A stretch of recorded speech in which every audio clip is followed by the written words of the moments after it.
Hi hello నమస్తే welcome to Raj TV. So Ramyakrishna గారు రమ్యకృష్ణ గారు అంటే తెలియని ప్రేక్షకులు ఎవరు ఉండరు. మన రెండు తెలుగు రాష్ట్రాల్లో కావచ్చు, బాహుబలి సినిమా తర్వాత ఇండియా మొత్తం కావచ్చు, రమ్యకృష్ణ గారు అంటే తెలియని వాళ్ళు ఉండరు. సో రమ్యకృష్ణ గారు క్యాస్టింగ్ కౌచ్ గురించి ఒక తీవ్రమైన కామెంట్ చేశారు. మరి రమ్యకృష్ణ గారు ఇన్ని రోజులుగా లేని ఇప్పుడు ఎందుకు కామెంట్ చేశారు ఈ విషయాల పట్ల? ఏంటి ఈ క్యాస్టింగ్ కౌచ్ నిజంగా ఉందా లేదా అనే విషయాలు, నిజంగా ఉందా లేదా అనే క్వశ్చన్ కొంచెం కామెడీగా అనిపిస్తుంది.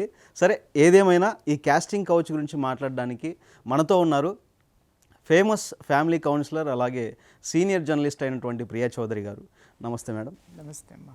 మేడం, చూసాం రమ్యకృష్ణ గారు క్యాస్టింగ్ కౌచ్ మీద కామెంట్ చేశారు. సో దీని పట్ల ఆవిడ లేట్గా స్పందించారనుకుంటున్నారా? ఇంతకుముందు గతంలో ఎందుకు స్పందించలేదు? అసలు ఈ క్యాస్టింగ్ కౌచ్ గురించి మీరు ఏమంటారు? ఇది నివురుగప్పిన నిప్పు లాంటిదమ్మా. ఓకే. అది లేదు అనేది ఎవడన్నా మాట్లాడితే హాస్యాస్పదం. ఇంకొక విషయం ఏంటంటే, నిన్న మొన్న ఒకటి బర్నింగ్ టాపిక్ నడుస్తుంది గత 3-4 రోజుల నుంచి మనకి మీడియాలో. ఏంటది అని అంటే, ఆ ఇంగ్లాండ్ మిస్ వరల్డ్ పోటీకి వచ్చినటువంటి ఆ మ్యాగీ ఎవరైతే ఉన్నారో ఆవిడ లైంగిక వేధింపులకి గురయ్యారు అనేటటువంటి దాన్ని కొంతమంది యూట్యూబుల్లో కానివ్వండి, శాటిలైట్ ఛానల్లో వార్తలు వేసేవాళ్ళు ఎనాలైజ్ చేసే వాళ్ళందరూ కూడా, అంటే అందాల పోటీ అంటే ఏంటి, అది మీకు తెలీదా అంటే మగాడు తాకుతాడని తెలీదా, మగాడికి పాపం అంటే ఎంత అంటే అది వాళ్ళ సంస్కారం అనుకోవాలేమో, ఆ సంస్కారంతో వాళ్ళు పుట్టి పెరిగారే అనుకోవాలేమో, నాకు తెలియదు అని అనేసరికి చాలామంది వాటిని గురించి ఏం మాట్లాడారంటే, చివరికి ఒక కమిటీ వేసి దాని మీద, ముందు కమిటీ ఉందంది ప్రభుత్వం, తర్వాత కమిటీ లేదంది, తర్వాత కమిటీ వేసామంది, చివరికి కమిటీ ఎందుకు వేస్తారు తెలుసా? అక్కడ ఏం జరగలేదని చెప్పడానికి. కమిటీలు మన దాంట్లో అందుకే పనిచేస్తాయి. ఎవరికైనా కోపం వస్తే రాని, నాకు నాకు నాకు ఫరక్ పడదు. కమిటీలు వేసి తూచని చెప్తారనమాట. అబ్బాబ్బాబ్బాబ్బా ఇక్కడ ఏమీ లేదు అని చెప్పేసి అని.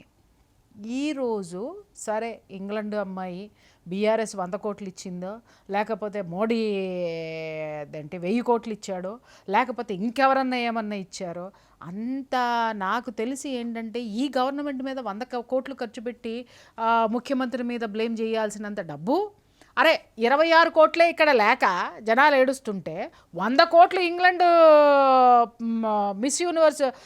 మిస్ వరల్డ్ కంటెస్టెంట్కి ఇచ్చేటటువంటి కెపాసిటీ ఉన్నప్పుడు వాళ్ళే స్పాన్సర్ చేస్తారు కదా, థర్డ్ పార్టీ నుంచి. దాని నుంచి వచ్చే బెనిఫిట్స్ వాళ్ళే తీసుకుంటారు కదా. అంటే చెత్త ఆలోచనలు చేస్తూ ఉంటే, ఇవన్నీ చూస్తున్న నేపథ్యంలో ఒకానొక గొంతుక విప్పకపోయినా తనదంటూ ఒక అభిప్రాయాన్ని ట్విట్టర్లో పెట్టి ఆవిడ ట్వీట్ చేసింది. ఏంటంటే, కాస్టింగ్ కౌచ్ అనేది ఉంది, ఎవరైనా ఒక స్టార్ అవ్వాలి అనంటే ఖచ్చితంగా కమిట్మెంట్ అనేది ఇచ్చి తీరాల్సిందే. ఆ ఇవ్వాలి అనంటే ఎందుకు ఇవ్వాలి అనేటటువంటి ప్రశ్న వేస్తే కనుక, ఒక స్థాయికి ఎదగాలి అనేటటువంటి స్థితిలో ఉన్నప్పుడు ఖచ్చితంగా ఇవన్నిటిని కూడా భరించి ఆ స్థితికి వెళ్ళాల్సినటువంటి, నిజం చెప్పాలంటే దుర్గతి ఈ యొక్క దేశంలో ఉన్నటువంటి ఆడవాళ్ళకి, అలాగే ఫిల్మ్ ఇండస్ట్రీలో ఉన్నటువంటి ఆడవాళ్ళకి ఉంది. ఈ దౌర్భాగ్యం ఉంది అని ఆవిడ నొక్కి వక్కాణించింది. అంటే డైరెక్ట్గా ఇక్కడ నాకు అర్థమైంది, నేను చెప్తున్నాను, నాకు కాదు, అందరూ అర్థం చేసుకోవాల్సినటువంటి విషయం అదే చెప్తున్నాను. ఆ అమ్మాయి ఇంగ్లాండ్ అమ్మాయి కాబట్టి భారతదేశం మీద దుమ్మెత్తి పోసేసి వెనక ఏదో శక్తి ఉంది అన్నారు. మరి ఈ రమ్యకృష్ణ వెనక ఏ శక్తి ఉందని చెప్పింది? ఏ శక్తి చెప్పించింది? ఆమె ఎవరి పేర్లు చెప్పలేదే. మరి ఇక్కడ మన దేశంలో ఉన్న ఆడపడిచే, మన దేశంలో గొప్ప స్టార్ హీరోయిన్ ఆవిడ ఒకప్పుడు. ఇప్పుడు క్యారెక్టర్ ఆర్టిస్ట్గా కూడా ఆవిడ స్టార్ క్యారెక్టర్ ఆర్టిస్ట్ అని అనుకోవాలి. కోట్ల రూపాయల రెమ్యునరేషన్ తీసుకుంటున్నటువంటి స్థితిలో ఆవిడ చూడండి, ఆవిడేం ఫేడ్ అవుట్ అయిపోయిన హీరోయిన్ కాదు, లేకపోతే ఫేడ్ అవుట్ అయిపోయినటువంటి ఆర్టిస్ట్ కాదు, కసితో చేసిందో లేకపోతే కోపంతో చేసిందో అనుకుంటానికి. Still she is a famous character artist and she was a popular star heroine. అలాంటి ఆవిడ ఈ ట్వీట్ చేసింది అనంటే, నేను ఇందాకన్నా నివురు గప్పినటువంటి నిప్పు. అలా లోపల ఎంతమంది ఆడవాళ్ళు ఈ లైంగిక వేధింపుల జాడ్యానికి, ఈ పురుష అహంకారానికి, వాళ్ళ యొక్క కామ వాంఛలకి ప్రతి రంగంలోనూ బలైపోయినటువంటి ఆడవాళ్ళ గొంతుకే ఇంగ్లాండ్లో ఆ మ్యాగీ ఇంగ్లాండ్ వెళ్ళి విప్పింది. అవును, ఇక్కడ గొంతుకు ఎందుకు విప్పలేదు?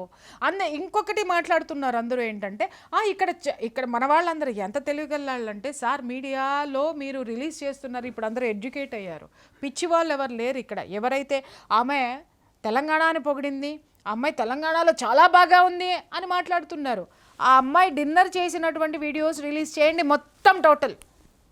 ఆ అమ్మాయి వచ్చి కూర్చున్న దగ్గర నుంచి తిరిగి వెళ్ళేంత వరకు లైవ్ ఎందుకు పెట్టలేదు మీరు? ఆ డిన్నర్ లైవ్ పెట్టకపోగా దాంట్లో ఏమీ జరగలేదని మీరు చెబితే మేమెందుకు నమ్ముతాం?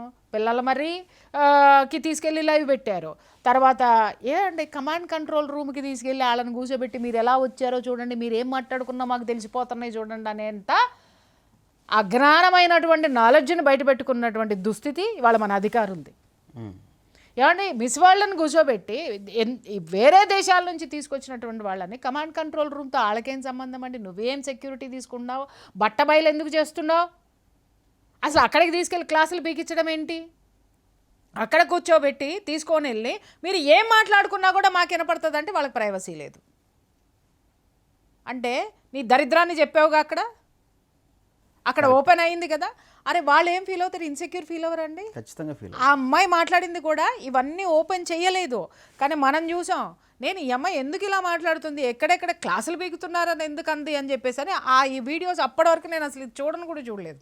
ఎప్పుడైతే కాంట్రవర్సీ అయిందో ఆ వీడియోస్ చూసుకుంటూ వస్తుంటే నాకు ఈ దరిద్రాలన్నీ కనపడినాయి అన్నమాట. అరే వాళ్ళకి ఏమండి, వాళ్ళు ఆ ప్రదర్శన చేయడానికి వాళ్ళు ప్రాక్టీస్ చేసుకోవాలి, వాళ్ళకి ఒక టైం కావాలి. వాళ్ళు ఇక్కడికి ఎందుకు వచ్చారు? 10 రోజుల ముందు 15 రోజుల ముందు ఇక్కడికి ఎందుకు వచ్చారు? ప్రాక్టీస్ చేసుకుంటానికి వచ్చారు. ప్రాక్టీస్ చేసుకునే టైం వాళ్ళకి ఎక్కడిచ్చారు మీరు? మీ ఇష్టం వచ్చినట్టు తిప్పి ఇవాళ రేపు ఒక వార్తలు చూస్తున్నాం మనం.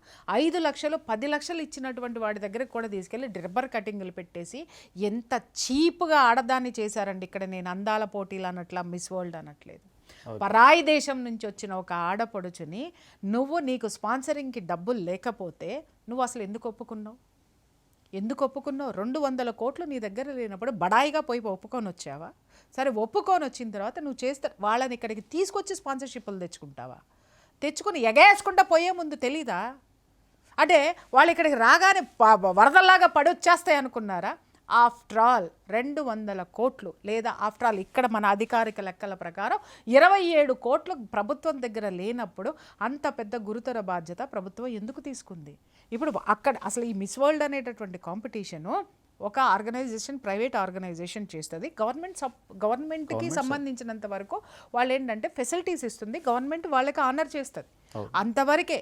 ఇక్కడ గవర్నమెంట్ ఎందుకు ఇన్వాల్వ్ అయింది నేను అడుగుతున్నా. అసలు ప్రభుత్వ అధికారి ఎవరు? ఇక్కడ వాళ్ళని తీసుకొచ్చి కూర్చోబెట్టి వీళ్ళతో మింగిల్ అవ్వండి, ఫ్రీగా ఉండండి, you can your I will catch someone, వాళ్ళతో బాగా ఉండండి అని చెప్పేటటువంటి దరిద్రమైన దౌర్భాగ్యమైన ఐఏఎస్లు మన దగ్గర ఉన్నారా? సెక్రటరీస్ ఎవరిని పెట్టుకుంటున్నామండి మనం ఒక ఐఏఎస్ ఆఫీసర్ని పెట్టుకున్నామా? ఇంకా నా నోటితో మాట్లాడాలంటే ఇంకొకళ్ళని ఎవరినన్నా పెట్టుకున్నామా? ఏంటి చాస్ట్లు ఏంటి? పరిపాలన ఎక్కడికి పోయింది? అసలు అది మీ పనే? వాళ్ళ చుట్టూ తిరగడం అనేది అధికారుల పనే అండి? వాళ్ళకి నువ్వు ఇవ్వాల్సినటువంటి సెక్యూరిటీ నువ్వు ఇవ్వాలా? ఆర్గనైజేషన్స్ చూసుకుంటే అలాగే ఇక్కడ స్పాన్సర్షిప్, ఆ షో నడపటం కూడా ఇక్కడ ఒక ప్రైవేట్ ఆర్గనైజేషన్కే ఇవ్వాలి. ఆ ప్రైవేట్ ఆర్గనైజేషన్ కాస్మెటిక్ వరల్డ్ నుంచి రావచ్చు, లేకపోతే ఏదైనా ఇప్పుడు మీరు అన్నారు చేనేత పరిశ్రమకు సంబంధించినటువంటి అసోసియేషన్ తీసుకొని దాన్ని స్పాన్సర్ చేసి ఉండొచ్చు. మరి వీళ్ళందరినీ మీరు ఎందుకు పెట్టుకోలేదు? ఇవన్నీ ఫ్యాషన్ టెక్నాలజీలో అందాల పోటీలకు సంబంధించినటువంటి అనుబంధమే కదా. అనుబంధ సంస్థలు కాస్మెటిక్ కానివ్వండి, ఇది కానివ్వండి, లేకపోతే టూరిజం కానివ్వండి, టూరిజం తీసుకొచ్చి స్పాన్సర్షిప్ ఇవ్వమని చెప్పండి. ఎవరి దగ్గర డబ్బులు లేవా?